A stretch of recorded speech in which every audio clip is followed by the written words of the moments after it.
شروع اللہ کا نام لے کر جو بڑا مہربان نہایت رحم والا ہے۔ سچ مچ ہونے والی، وہ سچ مچ ہونے والی کیا ہے؟ اور تم کو کیا معلوم ہے کہ وہ سچ مچ ہونے والی کیا ہے؟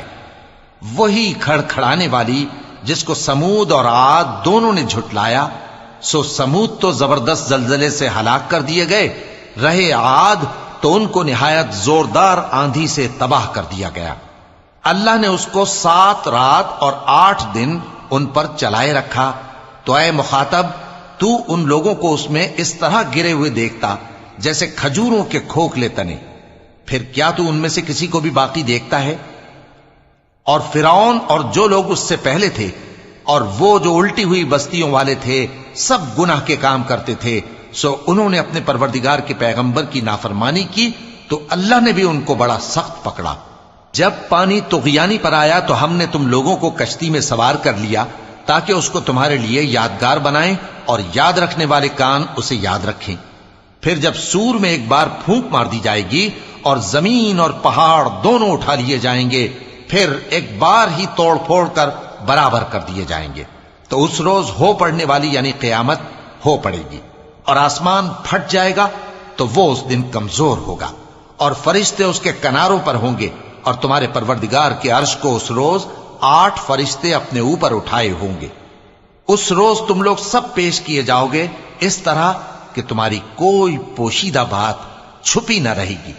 اب جس کا اعمال نامہ اس کے داہنے ہاتھ میں دیا جائے گا وہ دوسروں سے کہے گا کہ لیجئے میرا نامہ اعمال پڑھیے، مجھے یقین تھا کہ مجھ کو میرا حساب کتاب ضرور ملے گا۔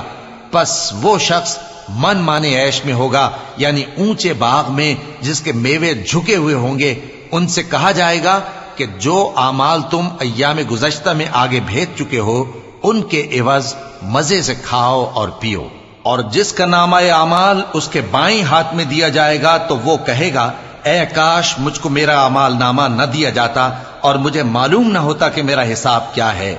اے کاش موت میرا کام تمام کر چکی ہوتی، آج میرا مال میرے کچھ بھی کام نہ آیا، مجھ سے میرا اقتدار جاتا رہا۔ حکم ہوگا کہ اسے پکڑ لو، اب اسے طوق پہنا دو، پھر دوزخ کی آگ میں اسے جھونک دو، پھر زنجیر سے جس کی لمبائی 70 گز ہے جکڑ دو۔ یہ نہ تو اللہ عظمت والے پر ایمان لاتا تھا اور نہ فقیر کے کھانا کھلانے کی ترغیب دیتا تھا، سو آج اس کا بھی یہاں کوئی دوست نہیں اور نہ اس کے لیے کوئی کھانا ہے سوائے زخموں کے دھون کے، جس کو گناہگاروں کے سوا کوئی نہیں کھائے گا۔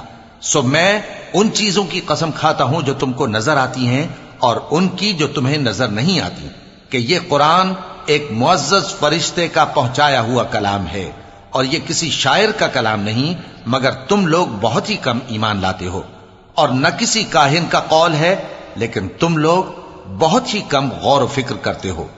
یہ رب العالمین کا اتارا ہوا ہے۔ اور اگر یہ پیغمبر ہماری نسبت کوئی بات جھوٹ بنا لاتے تو ہم ان کا داہنا ہاتھ پکڑ لیتے، پھر ان کی رگے گردن کاٹ ڈالتے، پھر تم میں سے کوئی ہمیں اس سے روکنے والا نہ ہوتا۔